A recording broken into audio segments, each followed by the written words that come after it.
আম কাজ করেছি তখন আম ঘোষিকা হিসেবে আসি।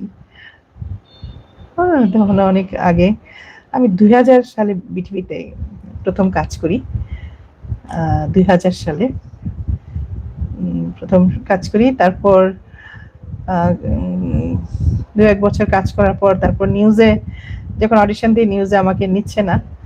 নিউজে দিয়েছিলাম, আমি পাস করেছি। যে বললাম না আমাকে নিউজ দেয়নি। আমাকে বলল যে আরো বয়স হোক তারপরে নিউজে দিবে।